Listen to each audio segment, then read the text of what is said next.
მანქანები ეკიდება. კაც პატარა მანქანები. იაძე ყოფილვართ. Ты ყოფილვართ მე და თქვენ მე მგონია. დავავთ. სვანზით არანელია.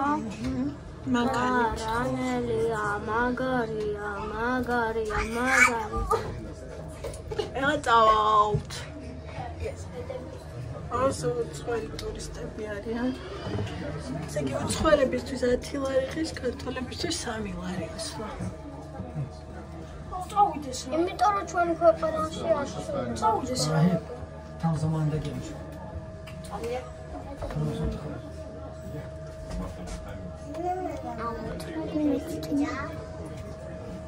წინზე ვართ და წავავთ ახლა. არა, ვართ ბავშვობა.